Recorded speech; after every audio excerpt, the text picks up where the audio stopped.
A new topic we will discuss the Gay-Lussac's law of gaseous volumes. हमने last lecture में discuss किए थे laws of chemical combination. उसका जो fifth law है वो है गे-लुसक्स लॉ ऑफ गैसियस वॉल्यूम्स।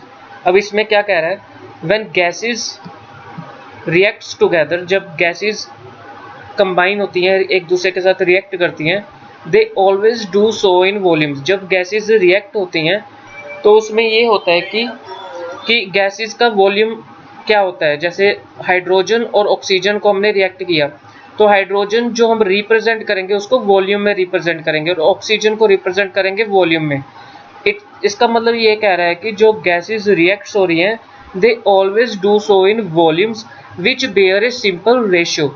इसकी रेशियो क्या होगी, 2:1।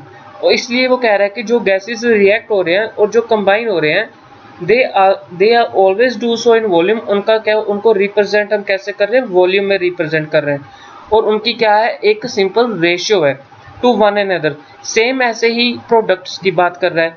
ये जो बात कर रहा है जब गैसेस रिएक्ट हो रहे हैं, रिएक्टेंट्स की बात कर रहा है, उनको हम रिप्रेजेंट कर रहे हैं वॉल्यूम में और उनकी क्या है, एक रेशियो। सेम ऐसे ही वो बात कर रहा है प्रोडक्ट्स की भी। If these are also gases, अगर जो प्रोडक्ट बन रहा है अगर वो गैसेस हैं, provided all measurements of volumes, अगर जो प्रोडक्ट आपका बन रहा है वॉल्यूम में बन रहा है तो जो आपका प्रोडक्ट बन रहा है अगर वो गैसेस बन रहे हैं तो उसको भी हमने कैसे रिप्रेजेंट करना है, वॉल्यूम में रिप्रेजेंट करना है, वॉल्यूम में मेजरमेंट करनी है उसकी। They are under some similar conditions of temperature and pressure, और ये जो भी हमने करना है with some conditions of temperature and pressure. अब इसकी कुछ एग्जांपल समझते हैं हम। जैसे कि फर्स्ट एग्जांपल हमारे पास है combination of hydrogen and chlorine. अब हाइड्रोजन और क्लोरीन गैस को जब हम रिएक्ट कर रहे हैं, हाइड्रोजन का वॉल्यूम कितना है, 1 वॉल्यूम, और क्लोरीन का वॉल्यूम कितना है, 1 वॉल्यूम। इसको मेजरमेंट कैसे कर रहे हैं, वॉल्यूम में मेजरमेंट कर रहे हैं। और इसकी जो गैस बन रही है वो कौन सी बन रही है, हाइड्रोजन क्लोराइड गैस बन रही है। उसका कितना वॉल्यूम है, 2 वॉल्यूम है। तो ये हमारे पास, क्योंकि इसको हम इस तरह से भी लिख सकते हैं कि हाइड्रोजन के पास यहाँ पे कितना 1 है तो इसका हो गया 1 वॉल्यूम। क्लोरीन के पास यहाँ पे क्या है, 1 है तो ये भी क्या हो गया, 1 वॉल्यूम। HCl के पास क्या है, यहाँ पे 2 है तो ये हो गया 2 वॉल्यूम। इसकी रेशियो क्या आ जाएगी, 1:1:2। इसको हमने रेशियो में भी रिप्रेजेंट करना है, दैट इज 1:1:2। उसी तरह से हम नेक्स्ट एग्जांपल को समझते हैं, combination of hydrogen and oxygen. जब हमने हाइड्रोजन गैस और ऑक्सीजन गैस कंबाइन की, हाइड्रोजन का वॉल्यूम है 2, ये क्या है, हाइड्रोजन का वॉल्यूम है 2 और ऑक्सीजन का वॉल्यूम है 1।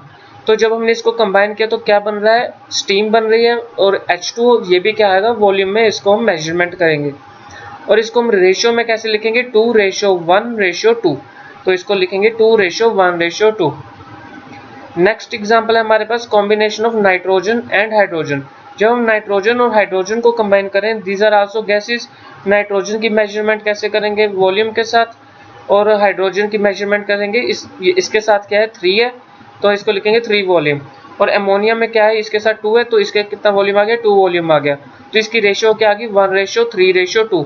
तो ये होता है गे-लुसक्स लॉ। जो रिएक्टेंट्स हैं, जो गैसेस हमने रिएक्ट किए हैं उनकी मेजरमेंट हमने वॉल्यूम से की है, और जो प्रोडक्ट अगर वो गैसेस बन रहे हैं तो उसकी मेजरमेंट भी क्या होगी, वॉल्यूम में होगी। और उसको हमने रिप्रेजेंट करना है, रिएक्शन को इंडिकेट करना है एक सिंपल रेशियो के साथ, ठीक है। तो इसको हम बोलते हैं गे-लुसक्स वॉल्यूम। उसके बाद जो हमारे पास नेक्स्ट टाइप है वो है सेक्शन 5। उसमें क्या आ रहा है, Dalton's atomic theory and Avogadro hypothesis. ये बहुत ही इंपॉर्टेंट टाइप है आपकी, Dalton's atomic theory and Avogadro hypothesis. अब इसमें सेक्शन 3 में हमने क्या क्या चीज़ें डिस्कस किया, हमने डिस्कस किया है classification of matters into elements, compounds and mixtures. लेकिन जब हमने इन सब चीज़ों की स्टडी की है तो हमारे दिमाग में बहुत सारे क्वेश्चंस राइज होते हैं कि जो एलिमेंट्स होते हैं, why is one element different from another element, कि जो एलिमेंट्स होते हैं वो एक दूसरे से डिफरेंट क्यों होते हैं। और why do elements combine to form compounds, जब हम एलिमेंट्स को कंबाइन करते हैं तो वो कंपाउंड्स कैसे बनाते हैं, क्यों बनाते हैं। Why is a compound different from a mixture, जो कंपाउंड होता है वो डिफरेंट क्यों होता है मिक्सचर में। इन सारे सवालों के जो जवाब है हमारे पास डाल्टन्स एटॉमिक थ्योरी और एवोगैड्रो हाइपोथेसिस से थ्रू जो है हमें मिलेंगे। अब हम डाल्टन्स एटॉमिक थ्योरी को पढ़ते हैं, that is Dalton's atomic theory. अब डाल्टन्स एटॉमिक थ्योरी क्या कहता है कि जो मैटर होता है, that is matter is made up of extremely small indivisible particles. वो कहता है कि जो मैटर है वो स्मॉल इंडिविजिबल पार्टिकल से बना हुआ, उसको हम बोलते हैं एटम्स। कोई भी सब्सटेंस है, कोई भी ऑब्जेक्ट है, वो किससे बना हुआ है? एटम्स, आयंस और मॉलिक्यूल से बना हुआ है, ठीक है। That means of made up of extremely small individual particles. Atoms of the same element are identical in all respects, size, shape and mass। कहते हैं जो सेम एक एलिमेंट होता है उसके जो एटम्स होते हैं वो सेम होते हैं, आइडेंटिकल होते हैं in case of size, shape and mass. वो जो एटम्स होते हैं वो क्या होते हैं? सेम होते हैं, आइडेंटिकल होते हैं सेम एलिमेंट के। लेकिन जो एटम्स होते हैं डिफरेंट एलिमेंट्स के, वो डिफरेंट मास होता है उनका और डिफरेंट साइज होता है, और उनका जो केमिकल प्रॉपर्टीज होती हैं वो भी क्या होती हैं? डिफरेंट होती हैं। एटम्स ऑफ सेम और different elements combine together to form compound atoms. जो सेम एलिमेंट के एटम्स होते हैं और जो डिफरेंट एलिमेंट्स के एटम्स होते हैं, जब हम उनको कंबाइन करते हैं तो क्या बनाता है? वो कंपाउंड बनाता है, ठीक है। When atoms combines with one another to form compound, जब एटम्स एक साथ मिलके एक कंपाउंड एटम्स बनाते हैं, मॉलिक्यूल बनाते हैं, उनको हम एक रेशियो के साथ मेजरमेंट करते हैं, जैसे 1:1, 2:1, 2:3। atoms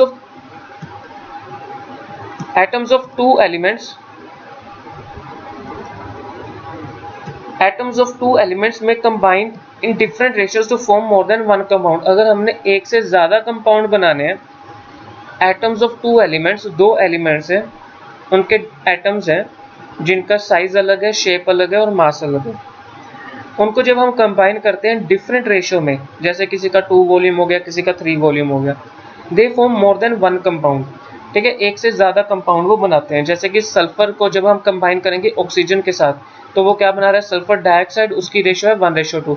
जब वो सल्फर ट्राइऑक्साइड बनाएगा तो उसकी रेशियो क्या होगी? 1:3। An atom is the smallest particle that takes part in a chemical reaction. जो एटम होता है वो क्या होता है? It is the smallest particle जो केमिकल रिएक्शन में पार्ट्स लेता है, ठीक है, जो केमिकल रिएक्शन बनाने में हेल्प करता है। Atom can neither be created nor be destroyed. Atom को ना तो neither can be created nor be destroyed. तो ये हमारे पास 8 पॉइंट्स हैं डाल्टन्स एटॉमिक थ्योरी में। फर्स्ट है matter is made up of extremely small individual particles. Atoms जो सेम, एक एलिमेंट जो सेम होता है उसका जो एटम होता है वो साइज, शेप और मास उसका क्या रहता है? सेम रहता है। डिफरेंट एलिमेंट्स के जो एटम्स होते हैं उनका मास, साइज और शेप जो है डिफरेंट होता है, उनकी केमिकल प्रॉपर्टीज भी डिफरेंट होती हैं। जो एटम्स ऑफ सेम और डिफरेंट एलिमेंट्स होते हैं जब उनको कंबाइन करते हैं वो बनाते हैं कंपाउंड। एटम्स को जब हम कंबाइन करते हैं one another to form compound atoms, उनको हम रिप्रेजेंट करते हैं एक रेशियो में। तो ये सारे जो 8 पॉइंट्स हैं हमने डिस्कस किए हैं। Explanation of the laws of chemical combination by the Dalton's atomic theory. अब जो लॉज हम करके आए हैं उसको हमने एक्सप्लेन करना है by the Dalton's atomic theory. अब laws of conservation of mass क्या कह रहा है? Matter is made up of atoms which can neither be created or destroyed। matter can neither be created or destroyed। कहते हैं जो मैटर होते हैं, laws of conservation of mass यही पढ़ा कि जो मैटर होते हैं इट इज वो एटम्स के बने होते हैं। ये पोस्टुलेट 1 में हमने स्टडी किया है, जिनको हम ना तो क्रिएट कर सकते हैं ना डिस्ट्रॉयड। हैंस मैटर को हम ना तो क्रिएट कर सकते हैं ना डिस्ट्रॉय कर सकते हैं। लॉज फ्रॉम कांस्टेंट कंपोजिशन, ये जो अब नेक्स्ट टॉपिक हम इसको हम बाद में पढ़ते हैं। नेक्स्ट हमारे पास है limitations of Dalton's atomic theory. अब लिमिटेशंस में सबसे पहला पॉइंट जो हमारे पास आ रहा है, फर्स्ट पॉइंट जो ड्रॉबैक्स है हमारे पास डाल्टन्स एटॉमिक थ्योरी के। It could explain the laws of chemical combination by mass but fail to explain the law of gaseous volume. कहते वो एक्सप्लेन कर सकता था लॉज ऑफ केमिकल कॉम्बिनेशन को मास के जरिए, लेकिन वो फेल हो गया लॉज ऑफ गैसियस वॉल्यूम को एक्सप्लेन करने में। उसने लॉज ऑफ केमिकल कॉम्बिनेशन को एक्सप्लेन किया मास के जरिए, लेकिन वो लॉ ऑफ गैसियस वॉल्यूम को एक्सप्लेन करने में क्या हो गया था? फेल हो गया था डाल्टन्स। तो ये उसकी फर्स्ट लिमिटेशन होगी। It could not explain why atoms of different elements have different masses, size and valency. वो ये भी एक्सप्लेन नहीं कर पाया था कि जो एटम्स होते हैं डिफरेंट एलिमेंट्स के, उनका मास डिफरेंट क्यों होता है, साइज क्यों डिफरेंट होता है और वैलेंसी क्यों डिफरेंट होती है। Why do atoms of same और different elements combine to form molecules. वो ये भी एक्सप्लेन नहीं कर पाया था कि जो एटम्स होते हैं सेम और डिफरेंट एलिमेंट्स के, जब हम उनको कंबाइन करते हैं तो वो मॉलिक्यूल्स क्यों बनाते हैं। What is the nature of binding force between atoms and molecules. अब वो ये भी नहीं एक्सप्लेन कर पाया था कि जो सॉलिड्स होते हैं उनमें फोर्स ऑफ अट्रैक्शन स्ट्रॉन्ग की होती है, लिक्विड्स में फोर्स ऑफ अट्रैक्शन सॉलिड से कम की होती है, ठीक है, और गैसेस में सबसे फोर्स ऑफ अट्रैक्शन बिल्कुल भी नहीं होती। तो ये भी वो एक्सप्लेन कर नहीं पाया था कि उसमें किस तरह की बाइंडिंग फोर्स जो है लग रही है। It makes no distinction between the ultimate particles of an element और ए कंपाउंड, और ये भी एक्सप्लेन नहीं कर पाया था कि जो एलिमेंट्स और कंपाउंड्स के जो पार्टिकल्स होते हैं उनमें क्या डिफरेंस है, क्या डिस्टिंक्शन है, ये भी वो एक्सप्लेन नहीं कर पाया था। फिर उसके बाद दोबारा रिसर्च हुई, उसके बाद हमारे पास आई मॉडर्न एटॉमिक थ्योरी, जिसको हम बोलते हैं मॉडर्न डाल्टन्स एटॉमिक थ्योरी। उसमें फर्स्ट पॉइंट जो हमें डिस्कस किया है, atom is no longer considered to be an indivisible. Atom को नो लॉन्गर, उसको ज़्यादा देर तक हमने इंडिविजिबल कंसीडर नहीं कर पाए। It has been found that atom has an complex structure. जब हमने रिसर्च की तो हमें पता चला कि एटम क्या होता है, एक कम्प्लेक्स स्ट्रक्चर होता है और वो स्मॉल पार्टिकल से बना होता है जो होते हैं इलेक्ट्रॉन्स, प्रोटॉन्स एंड न्यूट्रॉन्स। ये इलेक्ट्रॉन्स, प्रोटॉन्स, न्यूट्रॉन्स की डिस्कवरी हुई। इसकी डिस्कवरी कैसी हुई? जब हमने गैसेस को डिस्चार्ज ट्यूब में रखा और इलेक्ट्रिसिटी पास की, और इलेक्ट्रिसिटी पास करने के बाद एक स्क्रीन होती है, जिंक सल्फाइड स्क्रीन, वहाँ पे हमने चेक किया कि वहाँ पे अगर लाइट आ रही है, अगर ग्रीन कलर आ रहा है, तो उस हिसाब से डिस्कवरी हुई, रिसर्च हुई इस एक्सपेरिमेंट के थ्रू, इलेक्ट्रॉन्स, प्रोटॉन्स, न्यूट्रॉन्स। उसके बाद हमने ये फाइंड आउट किया कि जो एटम्स होते हैं वो no longer consider to be indivisible. Next जो हमारे पास लिमिटेशन थी वो ये थी कि atoms of the same element may have different atomic mass. कहते हैं जो सेम एलिमेंट के एटम्स होते हैं मे बी उनका जो एटॉमिक मास है वो डिफरेंट हो सकता है। जैसे कि आइसोटोप, आइसोटोप जो हाइड्रोजन का होता है उसमें 3 आइसोटोप होते हैं, 1H1, ठीक है, 1H2 और 1H3, तो 3 एटॉमिक मास होते हैं। उसी तरह से क्लोरीन के भी 2 एटॉमिक मास होते हैं, 35 एंड 37। तो जो एटम्स होते हैं सेम एलिमेंट के, उनका एटॉमिक मास क्या होता है, डिफरेंट होता है, उसको हम बोलते हैं आइसोटोप्स। थर्ड हमारे पास आता है एटम्स ऑफ डिफरेंट एलिमेंट्स में हैव सेम एटॉमिक मास। कुछ एटम्स जो होते हैं वो डिफरेंट होते हैं लेकिन उनका एटॉमिक मास क्या होता है, सेम होता है। जैसे कि calcium and argon, calcium and argon का जो एटॉमिक मास होता है वो सेम होता है, जैसे कि 40 AMU। Such atoms of different elements, जो अलग एलिमेंट होते हैं लेकिन उनका एटॉमिक मास क्या होता है, सेम होता है, उसको हम बोलते हैं आइसोबार्स। नेक्स्ट हमारे पास जो पॉइंट आता है, the ratio in which the different atoms combine with one another. जब हम डिफरेंट एटम्स को कंबाइन करते हैं with one another may be fixed and integral but may not always be simple. जैसे कि कार्बन, हाइड्रोजन एंड ऑक्सीजन, इनको combine किया तो हमारे पास क्या बन गया, केन शुगर बन गया। इसकी रेशियो क्या आएगी, 12:22:12, विच में भी नो मीन्स इज सिंपल, ये सिंपल नहीं है। द रेशियो इनकी जो है फिक्स्ड रहेगी एंड देन आल्सो इंटीग्रल, इनकी जो रेशियो है वो फिक्स्ड रहेगी एंड इंटीग्रल रहेगी, लेकिन सिंपल नहीं होगी, कम्प्लेक्स होती है, ठीक है। Atom is the smallest particle that takes part in a chemical reaction. तो an atom is made up of smaller particles. Atoms जो बने होते हैं वो स्मॉल पार्टिकल्स से बने होते हैं, जैसे कि इलेक्ट्रॉन्स, प्रोटॉन्स एंड न्यूट्रॉन्स, ये हम ऑलरेडी पढ़ चुके हैं। Yet atom is the smallest particle that takes part in a chemical reaction. Atom is no longer indestructible by carrying out nuclear reaction. जब हम न्यूक्लियर रिएक्शंस करते हैं, एटम्स ऑफ एलिमेंट में B change into another. Atoms के, elements के जो atoms होते हैं उनको चेंज कर सकते हैं।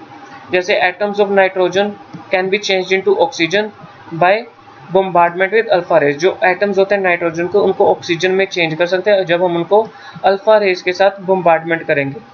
सिमिलरली यूरेनियम को प्लूटोनियम में कन्वर्ट कर सकते हैं through the interaction with neutrons. इस प्रोसेस को हम बोलते हैं transmutation. Further, during these nuclear reactions, a small amount of mass is always converted into energy. हमने इन न्यूक्लियर रिएक्शंस से ये समझा है कि जो स्मॉल अमाउंट ऑफ मास है उसको हम एनर्जी में कन्वर्ट कर सकते हैं, जैसे कि Einstein equation E=mc²। Atoms can be inter converted and mass is converted into energy. Atoms क्या होते हैं, इंटर कन्वर्टेड है, उनको कन्वर्ट कर सकते हैं और मास को चेंज कर सकते हैं हम एनर्जी में।